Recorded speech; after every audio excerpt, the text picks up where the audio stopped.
let's talk about Chris Paul and this whole situation. So the Suns, will start with the Suns swept Denver, which was great and awesome. And I think the Suns, again, I stressed this last time we talked about the Suns. I think the Suns feel like they're on this magical run to the championship, where I think they're going to come out of the West, and I think they're going to potentially have a good shot at winning the championship because they're playing super well as a team. Their stars are playing well when they need to.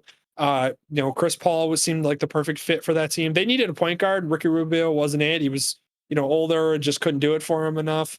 They needed a point guard who could not only distribute the ball but score on his own as well, because they kind of needed to help out DeAndre Ayton and all the younger guys that are surrounding Devin Booker. So now that that's a case and they got Chris Paul, everybody kind of was like, yeah, that's a good fit, but it's whether or not Chris Paul stays healthy. Does the team gel together? I remember seeing a thing that said that the Suns were actually rated like the 18th best team at the beginning of the year or something like that. I forget which website put that up or whatever, which news source put that, but it's funny because they said like, are they contenders? Maybe if they're all healthy. But it's funny now that we look at it and we're like, yeah, they swept Denver. Like they're very serious of a team, and it's because they've just have gelled so well together. And they're fun to they're fun to watch because they play well as a team. Their stars come up in big moments. They they seem to perform and rise to the moment. They've risen to all of the moments and occasions of this playoff series, and now they're going to be in the Western Conference Finals against whoever comes out, Jazz, Clippers, and that game's going on right now actually, and we'll talk about that in a minute. But the one thing I do want to say now is we transition with all that talk and about all the hype and happiness around the Suns and everything. Now what do we do about this Chris Paul situation? So I don't know if well, you were just talking about it before. So yeah, Chris Paul out indefinitely due to this. I think he was exposure to COVID or high risk exposure. The one thing I will say is this is blowing up the basketball world because of the LeBron situation that we had before, where LeBron was at a high risk event and was at high risk exposure and received no, he didn't have to quarantine, he didn't have to step away from anything, he didn't have to step away from the playoffs indefinitely, or whatever they said.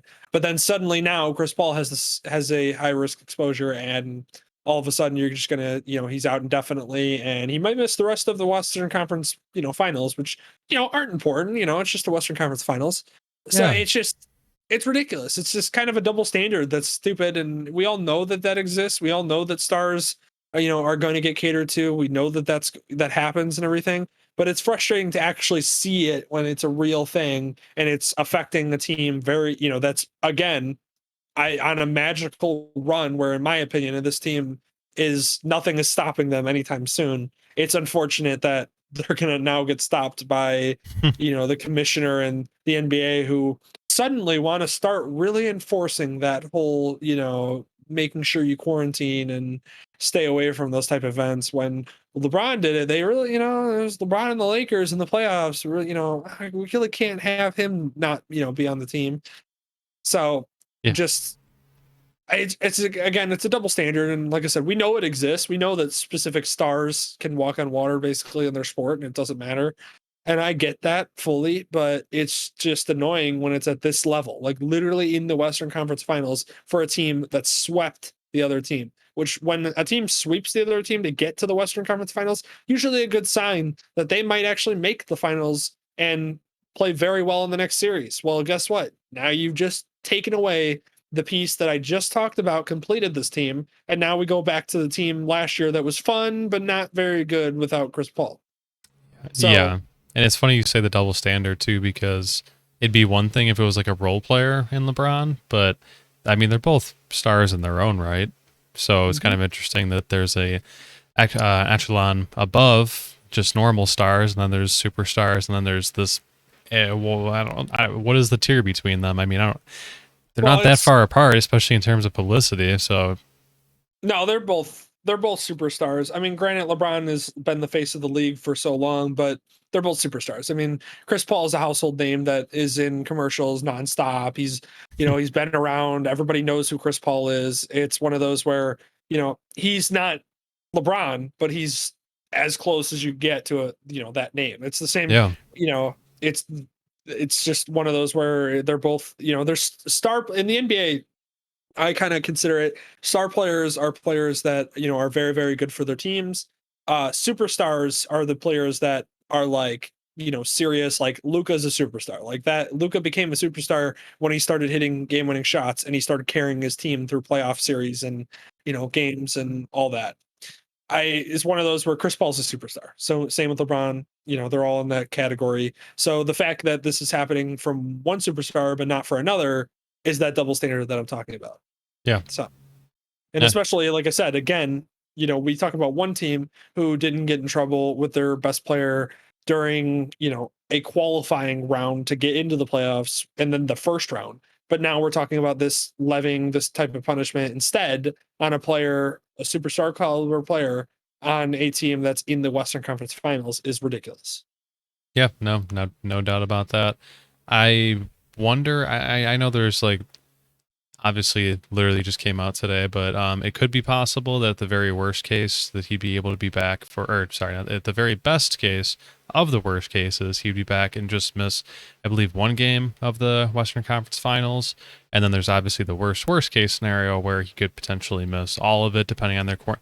I don't think there's a very there's not a very outlined approach. I know they have to follow their protocols, but obviously nobody knows like what tier he falls into for what his quarantine period is going to be. So it's pretty much just like a new story, and nothing else has really come out next to that. So kind of just waiting to see. It hopefully not so funny, but this series right now, which is actually game 6 is or game 5 is on right now of the Jazz Clippers. If this one goes 7 games, that's also going to factor into it too, because that's going to take it longer for them to actually get to the Western Conference Finals. Whereas if this is over in game 6, then we're talking about a shorter break, where it's a shorter it's a shorter time for that quarantine period to potentially take it, be in effect and everything. But yeah, I don't know what tier he's on or that. I don't know if they've really said that or anything, or like how far he's going to, how long it's going to have to go as far as quarantining. But it's just, again, it's ridiculous. It's, either have clear punishment across, all of the players, which is what they should have done and what they've said that they're doing, and then they don't do, or or allow him to play, have him take a COVID test, negative, boom, okay, well you can play for game 1. Like, it's this whole thing with like I said, I'm not taking away from the fact that people should quarantine. Like, I understand that people should quarantine and should not. I'm just, my problem with the situation is don't have a double standard with the same rule when one of those affected a player for a team that lost round of the playoffs. Instead, then start taking it effect when it's a team that's in the Western Conference Finals with one of their key most important players.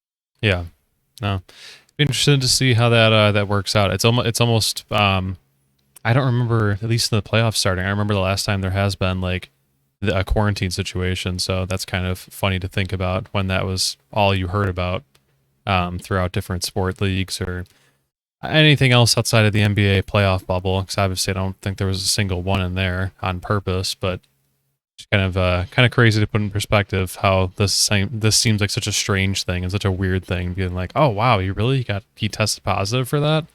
Like, imagine that. Yeah, no, Things move quick. It's just it's an odd situation for sure, especially because of everything. There's been pretty quiet as far as players having any issues, and their bubble was pretty successful with 0 cases and everything.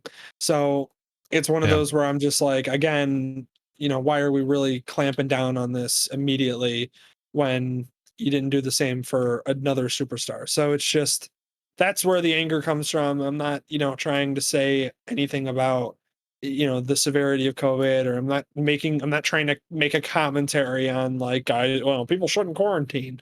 Like, I'm just literally citing that the NBA needs to hold all superstars and all star players and all players accountable, or don't, because you can't just choose one side when you want, because it's a player that's the face of the league, and you can't have LeBron not in the playoffs versus now you're going to take away a key player for a team that's young, up and coming, hasn't been good for years, since Steve Nash was there and Stoudemire and that whole thing. And they're running the 8-second offense. I mean, that's years and years ago. And, it's a smaller market team too. It's just and they and again them trying to push smaller market teams. They should be happy that the Suns are in the Western Conference Finals and potentially probably going to go to the finals. And